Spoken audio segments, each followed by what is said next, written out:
And I think that this time affords great opportunity for connection, for being present to your own mortality. So even as fear may be on the rise, so is generosity, so is potential for connection, so is the urgency to find those relationships that are most important to you, and so is the opportunity to pivot your career and think differently about what you're going to do with your life.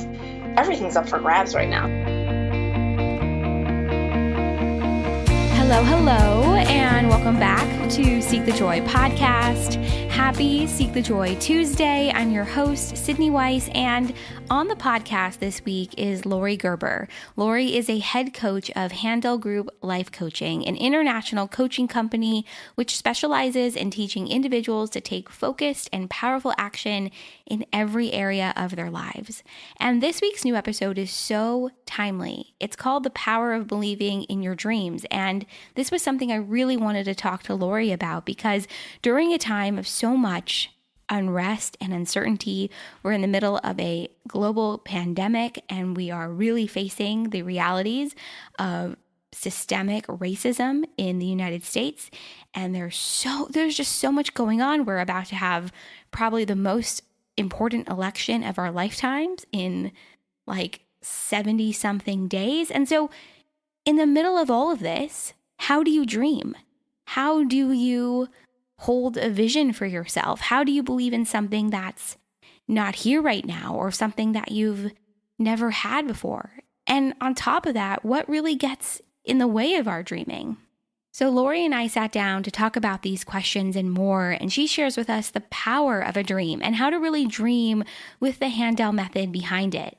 She shares her advice for anyone who feels blocked from dreaming because of quarantine and COVID-19, and she shares how we can really start to believe in ourselves and in something that we've never had before. We talk about the importance of feeling our way to our dreams and how by aligning your head, heart, and body, it really allows you to create an action plan. Plus, Laurie also shares where her passion for personal development began and how she found the Handel Method, what it means to stand in your personal integrity, the role of vulnerability in dreaming, what's bringing her joy right now, and so much more.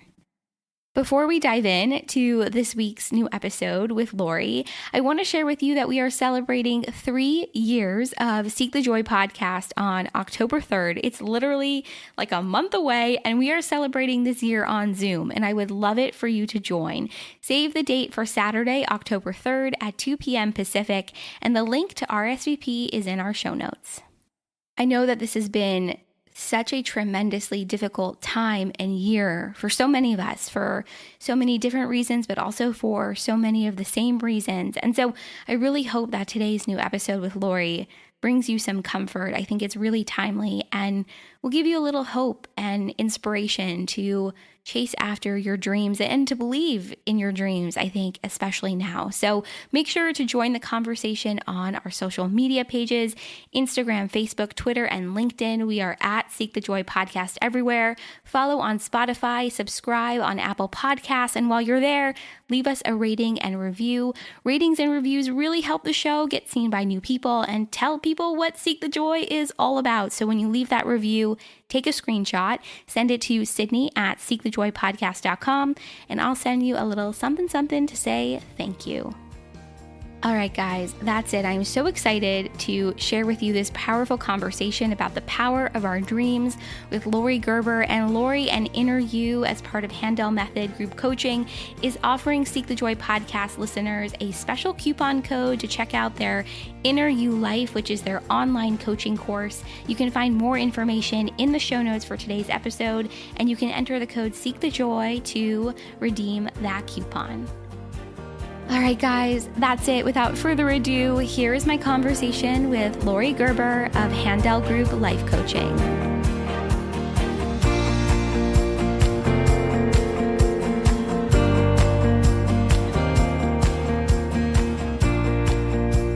Where did your passion with personal development begin and your work with the Handel Group? I've heard a little bit about your story, but I would love to dive into it if we can.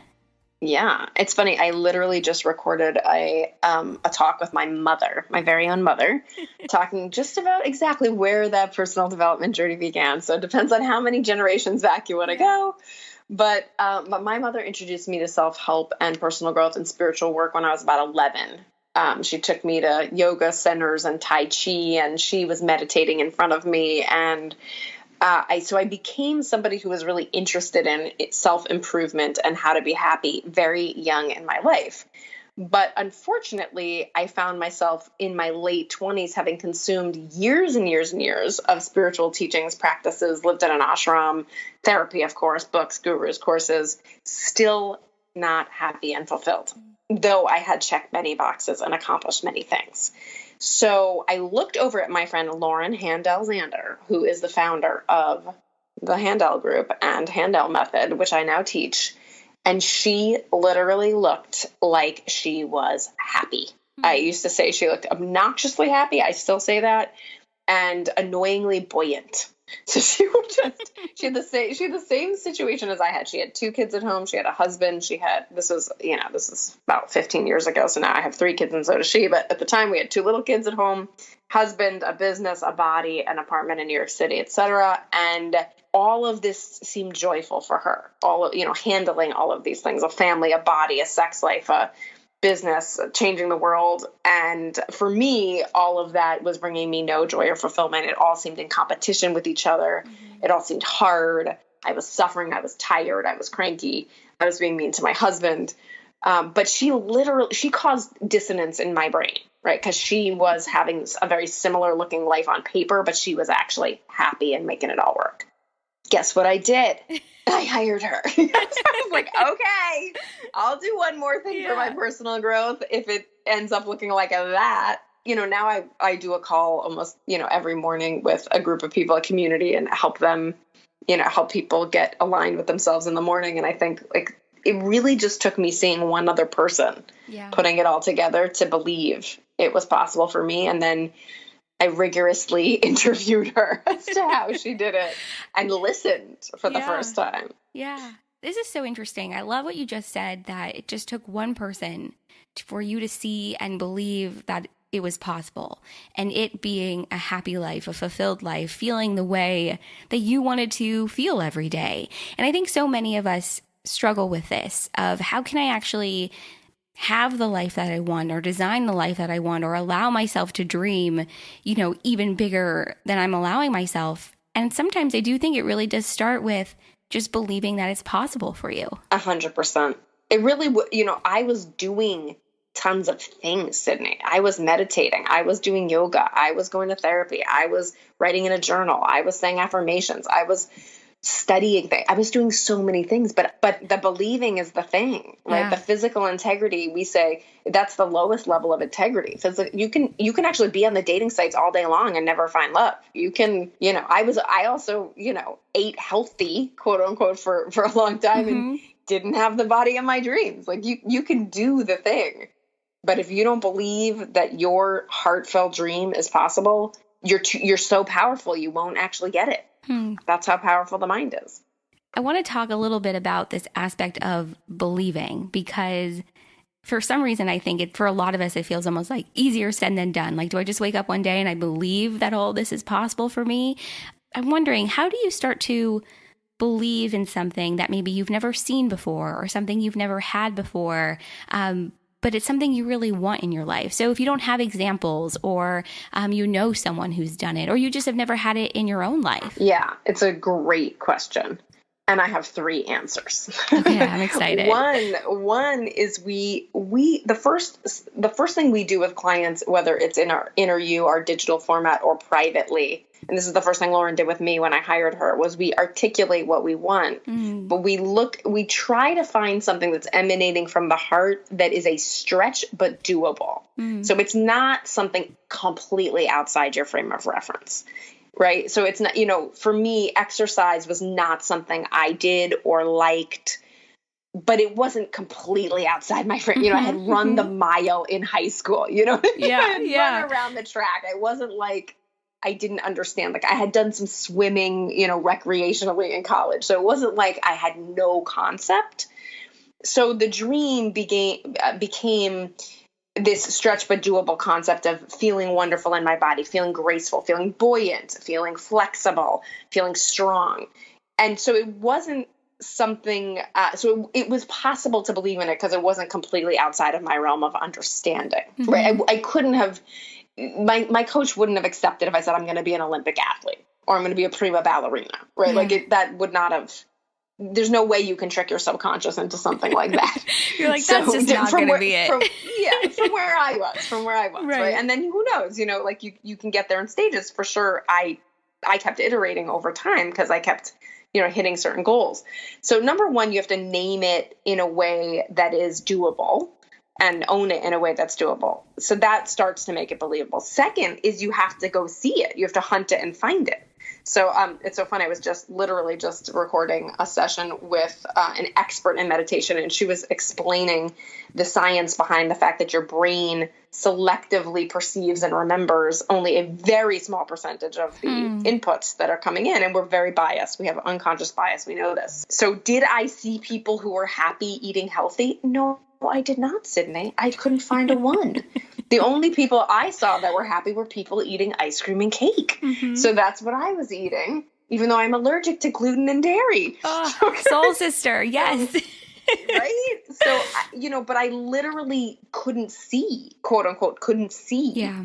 So Lauren was that first person who not only did I observe her eating in a healthful way, close to the earth and very clean and fresh and in decent and in quantities that made sense for her body, but she loved doing it. To her, it was an act of spirituality to eat in this way, an act of giving honor to nature and God. She just blew my mind.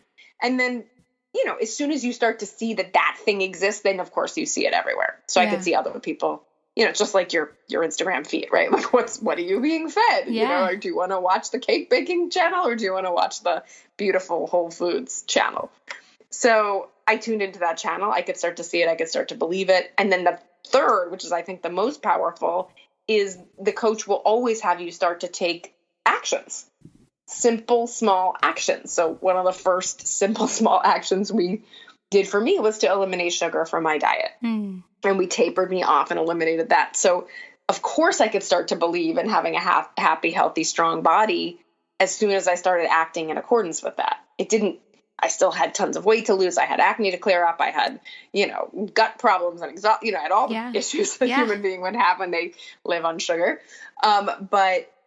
But even in that first day or two, when I conquered my own mind and stayed true to the new plan, the new physical action plan, of course, I started to believe it more. Yeah, because at that point, it's like tangible for you. Exactly. Yeah. Exactly. And I could tell you that same story in relationship, in business, and, you name it, each area. We just went one by one through each area, naming the desire or the dream, as we call it, looking for evidence that it existed, ruling out evidence that it didn't, and taking actions that further proved it possible. I love this 3-step method that you just lined up because for me, it feels a lot like you have to, like you said you have to name it. So in a way that's personalizing it for you. And then you have to actually go out and find examples, which I think is great because often we are almost limited by the little worldview that we make for ourselves. And so if we can expand beyond like what's 5-6 feet in front of us, but in a time of quarantine, we're staying 6 feet away from everyone anyway. And then you go out and you make a plan for yourself. And that's when it starts to feel tangible. I'm thinking in my head about all the times I've wanted to go and do something. And it really isn't until I make a plan or I think about what the first step might be that I actually feel like my engine is running a little bit, like it's revving up, like, okay, I feel like I can do this. Because without a plan or a step or an idea of where you're going or you're aiming, it just feels like a free-floating thing. Right. It's like driving without using your GPS. Yeah. You might get there.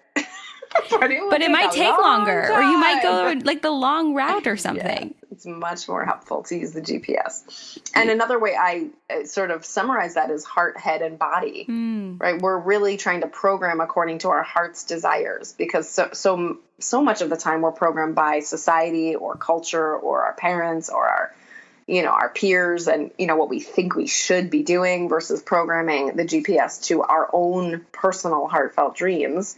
Naming that then working on getting our head aligned to it by debunking dumbass theories, as I call them, debunking your dumbass theories, and then the action, which solidifies the whole thing. What you just shared, I think, is so tangible and something that people can start to put into practice for themselves. I want to go back to something you said about naming the desire or naming the dream. And I think that's, for so many of us, like, feels like such a barrier to entry. Like, how do I go about naming the thing I want the most? Or how do I go about naming the dream? I think there's fear sometimes involved, or shame, or feeling like I'm not worthy of this dream or desire. Have you found that, I guess, maybe even in your own life or in your work with the Handel group? Sure. And by the way, I would tweak it to say you want to feel it even more than you want to name it. Yeah. Because we know that feeling state is what makes it more likely to occur. So just naming it is a mental process, but feeling it is a heart and a subconscious level process. So we want to imprint it upon ourselves. So I think people, of course, there's a lot of conditioning from our childhood that gives us this, and our culture, that gives us this concept of not worthy, deserving, not deserving. I think that's all BS. It's like, I'll be honest, my joke is like, that is the man talking to you, right? Like, you cannot, I'm telling you, somebody who wanted your money came up with that concept. 100%, that is not, that is not true. It's a superstition. Worthy, not worthy. Like, who says? Who gets to determine, right? Who gets to determine that for you? Who determines if I deserve this cookie, or this raise, or this nap, or this, joyful feeling, or to sing a song? Like, it is utter fiction. And we subscribe to it generally because our inner chicken or our inner brat wants to be in charge. In other words, our fear wants to be in charge and keep us safe. So we say, I don't deserve this, or, I'm not worthy of this. But really what the truth is, I'm chicken would be a more honest sentence. That's what I found to be true in my own, because what I've also found to be true is that when you go for something that you don't think you deserve, quote unquote, or that you don't think you're worthy of yet, just the act of going for it feels fantastic, even if you fail. Yeah. Yeah. Because in a sense, that's the accomplishment in itself. Like, that's you pushing yourself beyond, maybe it's your comfort zone or what you thought was possible for you. So even just the action of going for it, regardless of the result. And I think that's an interesting point, because we are such a results-oriented group of people, right? Like, we humans. We humans, right? And so it's like, you define your success based upon the outcome. But what if the success could be the fact that you went for it, that you tried something new, that you pushed yourself beyond what you thought you were capable of? And maybe part of it is that perspective shift that plays a role in that ability to feel like you can dream too. Yeah, I mean, the joke of it is, from my experience, I'm sure you've seen this too, is that once you achieve that goal or that dream, guess what? You just want the next one, Yeah. Like, once I got my body into my jeans that I loved, then I wanted toned arms. And then once I got toned arms, I wanted to be able to do it's like if you give a mouse a cookie, right? Like, it doesn't, your heart is ongoing. It's not a steady thing. You can't put your accomplishments up on the mantle. Sure, they're great and you're happy with them for a bit, but then you just want to dream again. So that's why we coined this phrase, personal integrity, as a practice, as a muscle to build. And that personal integrity is the alignment of your thinking, your planning, and your actions with your highest ideals. So it's not something you can put on the mantle, like, I have personal integrity. It's a practice, like fitness. Or healthy eating, right? It's something you practice and you continue to iterate, and you enjoy each and every moment you're present to its benefits, and you suffer each and every moment when you're not, in that alignment. So it really does become not about the accomplishments, though the accomplishments happen and are great. It becomes about, am I in a state of personal integrity in this moment? How much joy, how much deliciousness can I experience in this present moment, given my alignment with my body, my head, and my heart? And it sounds like, to really get into that space of personal integrity and to remain there, and of course we all ebb and flow with that, I'm sure, as with any practice, it sounds like it's about checking back in with yourself and how what you're doing or what you're thinking or what you're moving towards is making you feel. And it goes back to what you were saying about feeling the dream or putting a feeling to it before you even name it, which reminds me of something I was talking to a friend about the other day, which is you really won't know like if this is the right move for you or if you're moving forward with the right idea until you start to feel through it or feel it out and see if it resonates and see if it brings you joy, or is it just pure stress, or is it making you like dread your next move? So this component of feeling, it sounds like it plays a big role in not only this process of dreaming, but then also of what you shared with personal integrity and checking back in with yourself and kind of working and flexing that like a muscle. Yes. And what I think we do that's unique from all those other things that I had tried that enables that feeling is we give you written homework. It's really, I mean, we teach this at MIT and Stanford, and, so like we've really got it down to a math and a science and a spiritual practice, but it's this exercise of writing and writing and writing and iterating these dreams and then speaking them aloud, either to a coach or a buddy. I mean, we have a buddy system inside of our program. And even if you're not inside of our program, we really recommend you read it out loud to someone, not say it, not think it, not wonder about it, but literally write it down and then read it. And then you see how you feel when you read it to the other person. Bonus if they get goosebumps, but that's not the point. The point is you get goosebumps when you read it. So you were asking me like, how do we determine it? Sometimes you're really taking guesses until when you read it out loud to another human, you feel it. We also do a quiz where you kind of analyze all the areas of your life at once. Because, I came to coaching because I wanted to build my business, right? When I looked at Lauren, I thought, oh, look, she's building her business. She seems so happy. So I thought, oh, yes, of course, more success will make me happy. Yeah. And then the first, she looked at all the areas of my life. She wouldn't even have one session with me to talk about my business. It was like, you need to do this homework, module 1, every area of life, love, health, sex, money, time, fun, spirituality, family, career, everything. And then she took one, she read what I wrote about what my ideal was in all those areas and then what my current reality was in all those areas. And she was like, forget it. We're not going to be dreaming in your career. You're not even present. Like you're a food addict, ignoring your marriage, hating yourself. Like we can't just skip to making you more money. Like that just doesn't even make sense. Yeah. This is such a good point because I think often we want to skip ahead to, let's say for example, with what you shared, the focus is your career. I want to build my business. I want to make more money, whatever it might be. But when you strip it down, like to the bare bones of it all, there's actually a different place that you need to start with. And that place is with yourself. And so many of us don't think about it that way, maybe don't realize it. We don't realize that how we feel about ourselves emotionally, how we're interacting with our relationships, how that then affects our business. Everything is so interconnected. And I think the more that we realize that and we start to work on all aspects, all elements of our life, then things will shift in your business. Then things will shift in your personal relationships. But it really all starts with you. 100%. That was such a rude awakening. It sucks when you realize that. It's like, really? I got to do more personal development work or deeper or approach it in a different way. I thought I'd been doing this.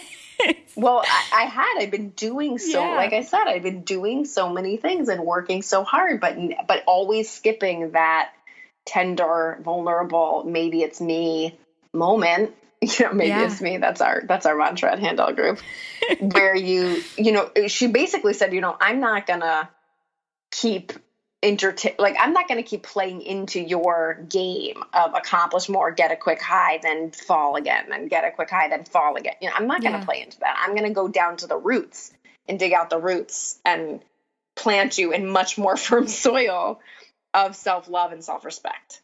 And that nobody had ever said that. Everyone else could make their fast buck on me, teaching me something new or making me do something new, but it wasn't rooted in the right soil. Yeah. This is such a great metaphor or analogy, whatever the right word is here, because that soil is so important. It's your foundation. But you're right. It's such a vulnerable moment and awakening to be like, maybe it's me. Well, actually, it is me. Okay.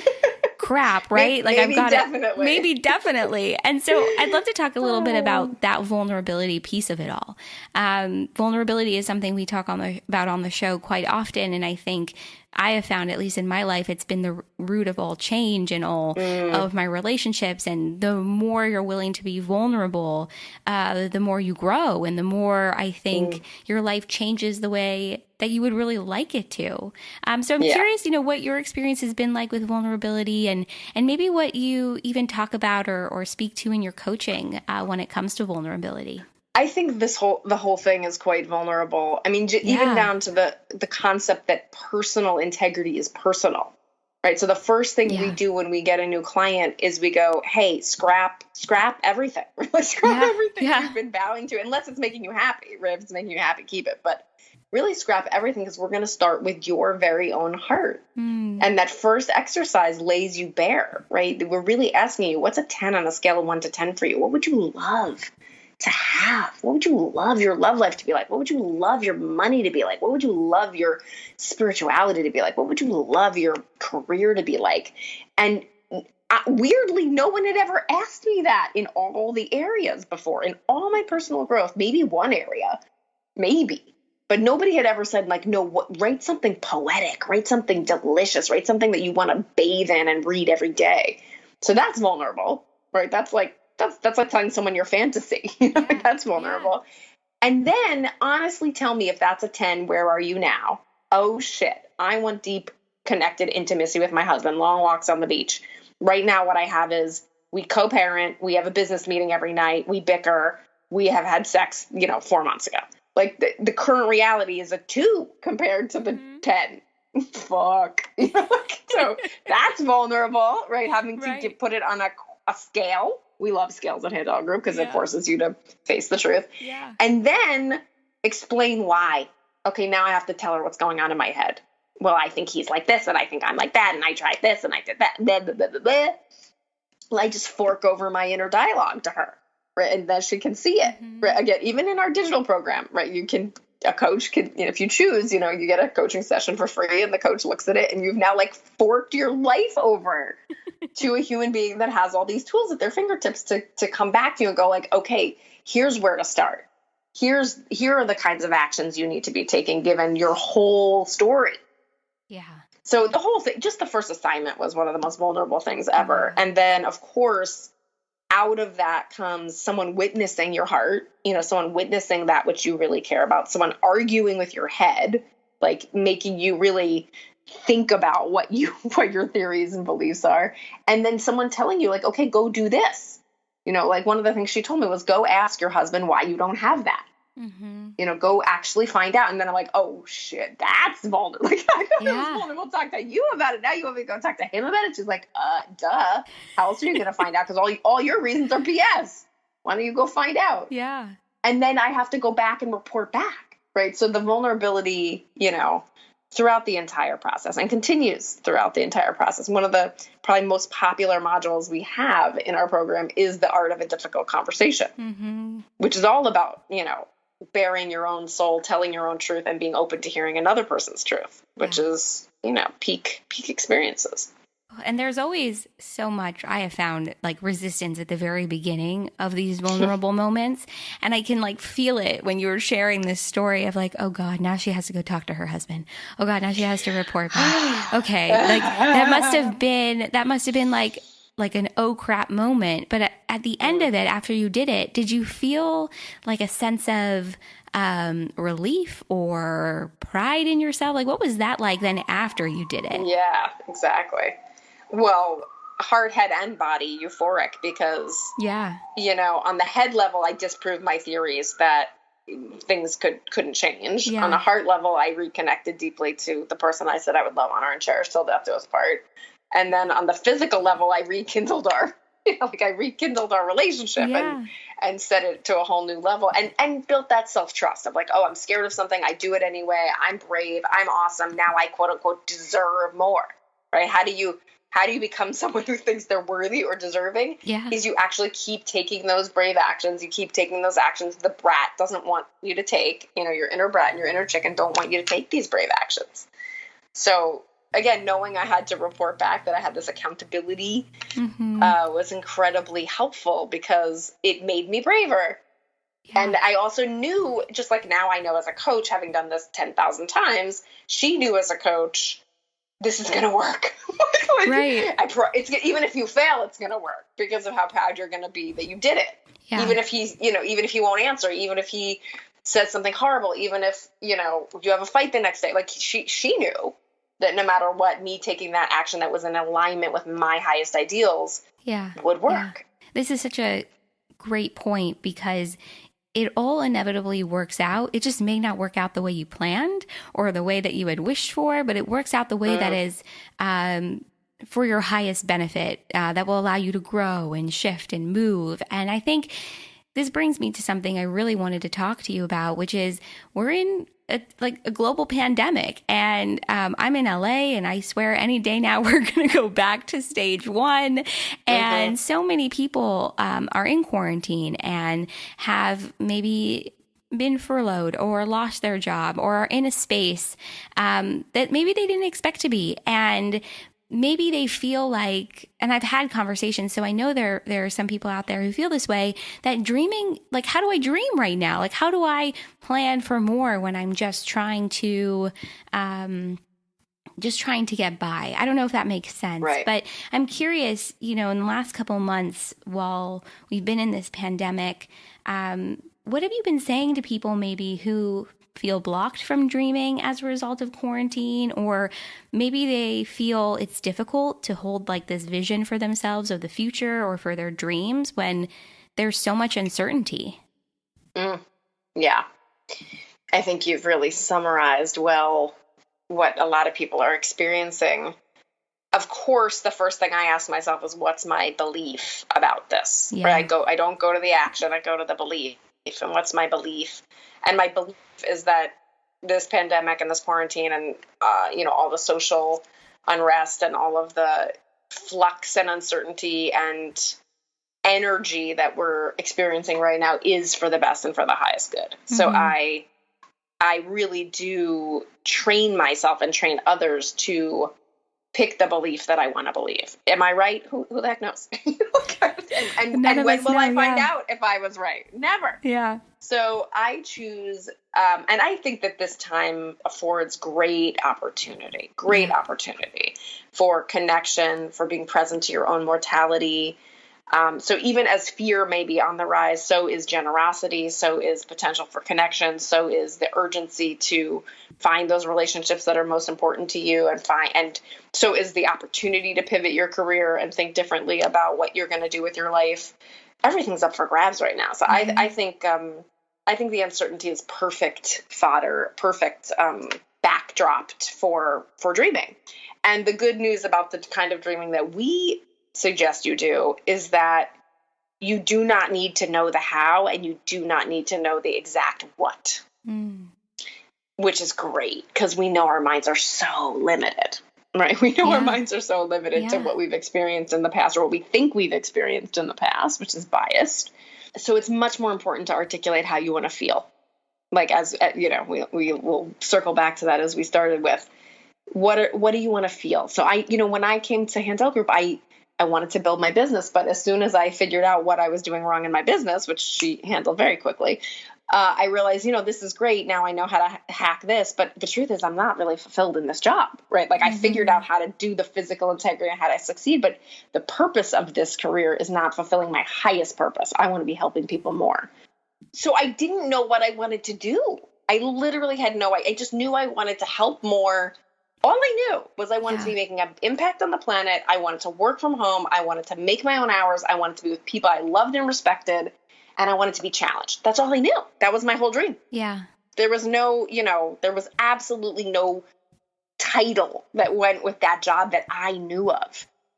And so what my coach made me do was there's always a physical promise, right? There's always an action you have to be taking. So the action we decided that would be the most conducive to me figuring this out was 6 hours a week in self-study on it. I called the course, What the Fuck Am I Going to Do with My Life? That was the name of the course. I was the instructor, the TA, the curriculum developer, the admissions committee. I had all the jobs in what I called it homeschool grad school. Yeah. Okay. So homeschool grad school, and the course was What the Fuck Are You Going to Do with Your Life? And I sat myself down at my computer for 6 hours a week, just like you would do for a college course.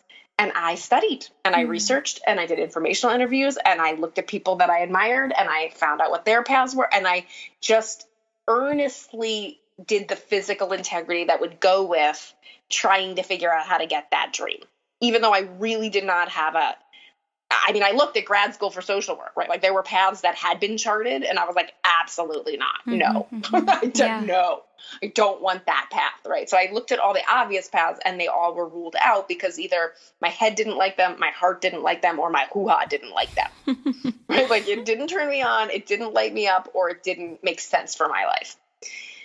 So in that delicious process, so sometimes you know exactly what you want and you have to figure out the right action plan and you have to get yourself to believe it. But sometimes you don't know what you want and you just know a few of the feelings. You just know, like, I want to get to a beautiful cathedral, but I don't know that it's St. Patrick's Cathedral. I just know I want to go to a beautiful cathedral. Yeah.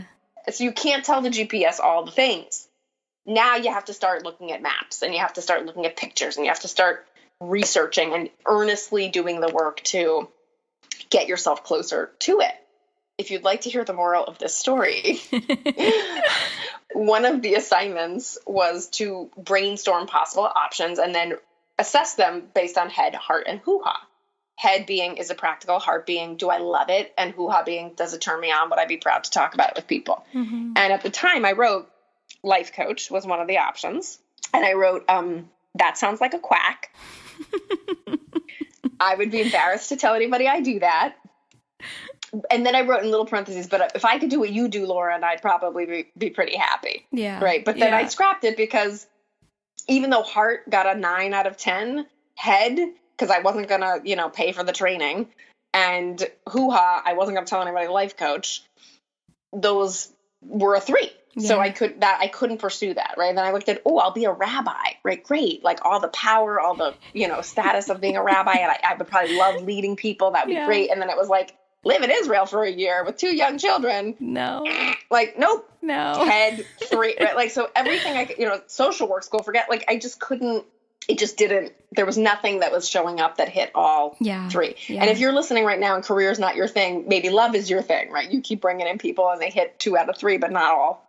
All 3 of your needs, but you're earnestly in the program. So I loved my dream. I believed in my dream. I was earnestly doing the physical integrity.